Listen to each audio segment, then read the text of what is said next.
पाचवं आहे cot theta plus tan theta is equal to cosec theta into sec theta. Cosec theta into sec theta. तर हे example आपल्याला सोडवायचं आहे. सोडवताना आपल्याला हे सुरुवातीला डावी बाजू लिहून घ्यावी लागेल आणि डावी बाजू लिहून घेऊन आपण ती पुढे सोडवत जायचं आहे. पहा, तर इथे डावी बाजू आहे cot theta plus tan theta. Tan theta. आता इथे आपण किमती ठेवत जायचं आहे. कोणाची किंमत ठेवायची आहे पहा, कॉट थिटाची. कॉट थिटाची किंमत काय आहे? Cot theta. कॉट थिटा बरोबर कॉस थिटा छेद साइन थिटा अधिक टॅन थिटाची किंमत पहा, साइन थिटा छेद कॉस थिटा. तर आपण इथे कारण लिहू शकतो. म्हणजे आपण काय सूत्र वापरले ती, कॉट थिटा बरोबर कॉस थिटा छेद साइन थिटा. आणि दुसरं सूत्र वापरलं टॅन थिटा साठी, टॅन थिटा बरोबर साइन थिटा छेद कॉस थिटा. आता पुढे काय करायचं आहे पहा, तर आता इथे बेरीज करायची आपल्याला. तर बेरीज करत असताना आपण छेद समान आहेत का पाहतो. आता इथे छेद समान आहेत का पहा. छेद समान आहेत का पाहायचे आपल्याला.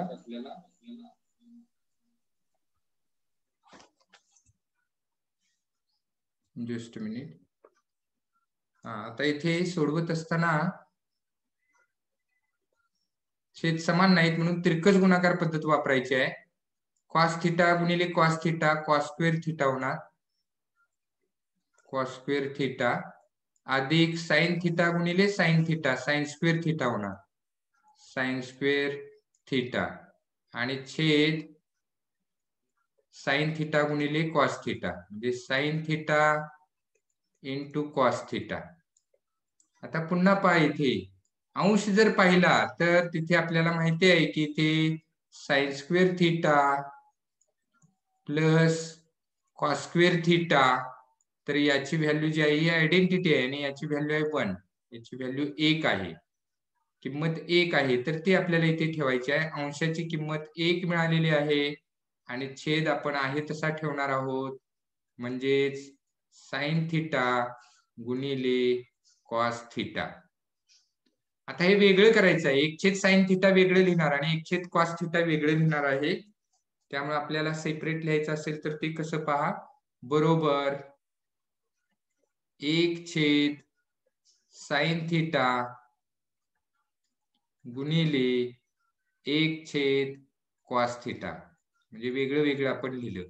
परंतु आपल्याला माहिती आहे की 1 छेद साइन थिटाची किंमत काय आहे, 1 छेद साइन थिटा म्हणजे साइन आणि कोसेक एकमेकांच्या गुणाकार व्यस्त आहेत, लक्षात घ्या. आणि म्हणून 1 छेद साइन थिटाची किंमत कोसेक थिटा येते.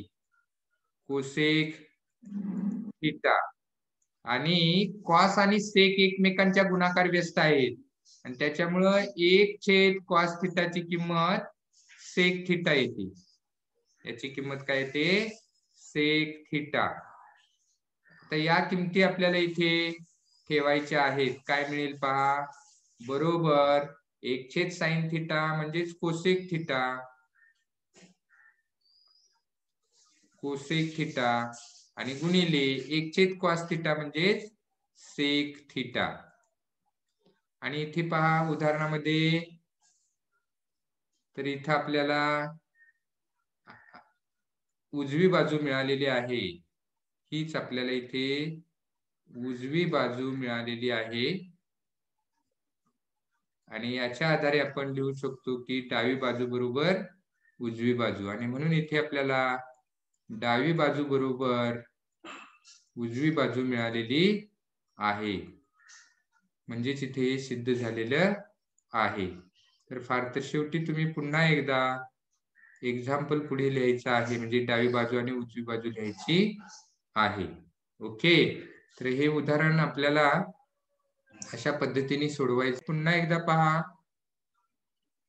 तर इथे उदाहरण होतं 6वं, 1/sec वजा tan थिटा बरोबर sec थिटा अधिक tan थिटा. तर याच्यामध्ये आपण इथे सुरुवातीला डावी बाजू लिहून घेतलेली आहे. डावी बाजू इथे लिहिलेली आहे पहा, 1/sec थिटा वजा tan थिटा. आता आपण इथे sec थिटा वजा tan थिटा आहे, तर इथे अधिक चिन्ह घ्यायचं आहे आणि अंशाला आणि छेदाला गुणायचं आहे. तर इथे आपण अंशाला आणि छेदाला इथे गुणलेलं आहे पहा, sec थिटा अधिक tan थिटानी. म्हणून इथे 1/sec थिटा वजा tan थिटा गुणिले sec थिटा अधिक tan थिटा छेद sec थिटा अधिक tan थिटा. म्हणजे इथे एकाच राशीनं अंशाला आणि छेदाला गुणलेलं आहे. या स्टेप मध्ये पहा, इथे गुणलेलं आहे. आता 1 न याला गुणा, अंशानं अंशाला गुणा, 1 न या कंसाला गुणलं या कंसाला, तर इथे हाच कंस येणार sec थिटा अधिक tan थिटा आणि छेद इथे पहा, एका कंसात आहे sec थिटा अधिक tan थिटा, दुसऱ्या कंसात आहे sec थिटा वजा tan थिटा. a अधिक b एका कंसात, दुसऱ्या कंसात a वजा b असेल, तर पहिल्या पदाचा वर्ग वजा दुसऱ्या पदाचा वर्ग म्हणजेच a वर्ग वजा b वर्ग, त्या सूत्राचा वापर करायचा इथे. म्हणजे sec वर्ग थिटा वजा tan वर्ग थिटा लिहिलं, पहिल्या पदाचा वर्ग वजा दुसऱ्या पदाचा वर्ग. परंतु आता आपल्याला इथे माहिती आहे की 1 अधिक tan वर्ग थिटा बरोबर sec वर्ग थिटा. तर ही नित्य समानता आहे, त्रिकोणमितीय नित्य समानता आहे. तर याच्यामधलं इथलं tan वर्ग थिटा आहे, तर ते या बाजूला नेले तर वजा होणार. इथे अधिक आहे तर तिकडे वजा होणार. इथे पहा, म्हणजे तिकडे राहिले 1 बरोबर sec वर्ग थिटा वजा tan वर्ग थिटा. तर ती इथं किंमत ठेवायची आहे. sec वर्ग थिटा वजा tan वर्ग थिटा इथे आहेत पहा. तर याची किंमत 1 ठेवली, इथे 1 ठेवली. ओके, आणि छेद 1 आला म्हणजे तो लिहायची गरज नाही. म्हणजे sec थिटा अधिक tan थिटा आपल्याला मिळाले. म्हणजेच आपल्याला ही उजवी बाजू मिळालेली आहे आणि म्हणून डावी बाजू बरोबर उजवी बाजू मिळाली. शेवटी हे उत्तर आपल्याला इथे लिहायचं आहे. तर या पद्धतीने आपल्याला ते पहा. तर इथे 7वं उदाहरण, साइनचा चौथा घात थिटा वजा कॉसचा चौथा घात थिटा बरोबर 1 वजा 2 कॉस वर्ग थिटा. तर हे आपल्याला आता इथे सिद्ध करायचं आहे. तर हे सिद्ध करत असताना देखील आपल्याला सुरुवातीला इथे डावी बाजू लिहून घ्यायची आहे. डावी बाजू पहा, साइनचा चौथा घात थिटा वजा कॉसचा चौथा घात थिटा. आता आपल्याला इथे हे वर्गाच्या स्वरूपात लिहायचं आहे. म्हणजे लिहिताना मी कसं लिहितोय पहा, साइन वर्ग थिटा घेणार इथे मी, साइन वर्ग थिटा आणि कंसाचा वर्ग घेतोय, कंसाचा वर्ग. म्हणजे किंमत बदलली नाही, ते 2 गुणिले 2 4च येणार पहा, फक्त वर्गाच्या स्वरूपात लिहिलेलं आहे. इथे पण तसंच करणार, कॉस वर्ग थिटा आणि त्याचा वर्ग घेणार, म्हणजे जे कॉसचा चौथा घात थिटा येईल. ओके, आता याचा फायदा काय होतो आपल्याला, तर आपण इथे आपल्याला सूत्र झालेलं आहे, त्या सूत्राचा वापर करतोय आपण इथे. म्हणजे कोणतं, तर a वर्ग वजा b वर्ग याचा विस्तार करताना आपण कसा करतो, पहिल्या कंसात a अधिक b आणि दुसऱ्या कंसात a वजा b. तर या सूत्राचा इथे वापर करणार आहोत. म्हणजेच इथे एका कंसात त्यांची बेरीज घ्यायची आणि दुसऱ्या कंसात त्यांची वजाबाकी घ्यायची आहे. म्हणजेच पहिल्या कंसात येणार साइन वर्ग थिटा अधिक कॉस वर्ग थिटा अधिक कॉस वर्ग थिटा आणि दुसऱ्या कंसामध्ये त्यांची वजाबाकी घ्यायची आहे. म्हणजेच साइन वर्ग थिटा वजा कॉस वर्ग थिटा.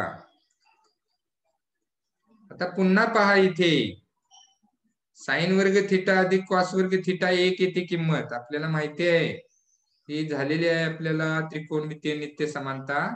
साइन वर्ग थिटा अधिक कॉस वर्ग थिटा बरोबर 1. तर आता ही किंमत आपल्याला तिथे ठेवायची आहे. म्हणजेच इथे याची किंमत 1 येईल पहिल्या कंसाची आणि दुसरा कंस आहे तसा ठेवतो. म्हणजे साइन वर्ग थिटा वजा कॉस वर्ग थिटा. आता आपल्याला इथे काय करायचंय पहा, 1 ने गुणायचं आहे आतमध्ये. 1 ने गुणलं तर आहे तेच येणार कंस. म्हणजेच साइन वर्ग थिटा वजा कॉस वर्ग थिटा वजा कॉस वर्ग थिटा. आता इथे आपल्याला साइन वर्ग थिटाची किंमत ठेवायची आहे. आता हे सूत्र पहा, या सूत्राच्या आधारेच मी इथे किंमत लिहितोय. साइन वर्ग थिटाची किंमत पहा, साइन वर्ग थिटा बरोबर हे कॉस वर्ग थिटा इथे अधिक आहे, तिकडे गेले की ते वजा होणार.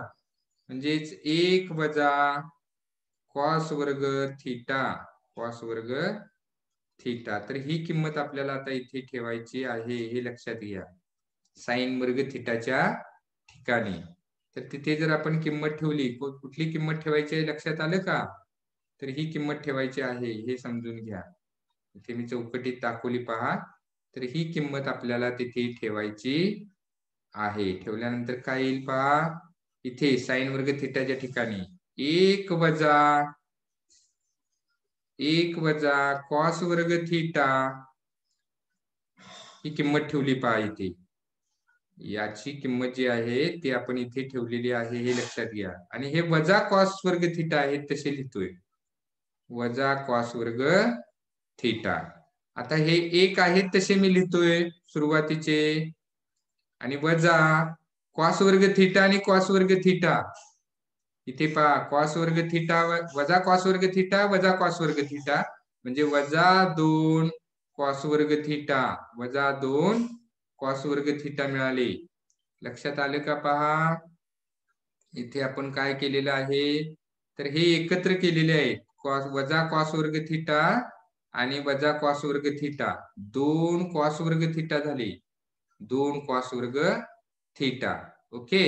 आणि त्याच्यामुळे आपल्याला इथे 1 वजा 2 कॉस वर्ग थिटा मिळाले. आणि वरती पहा इथे, तर इथे आपल्याला उजवी बाजू मिळालेली आहे. इथे आपल्याला ही उजवी बाजू मिळाली आणि म्हणून शेवटी लिहायचं आहे डावी बाजू बरोबर उजवी बाजू. आणि ही शेवटी पायरी आपल्याला शेवटी लिहायची आहे. तर हे उदाहरण आपल्याला अशा पद्धतीने सोडवायचं आहे. तर तुमची काय शंका आहे का पहा?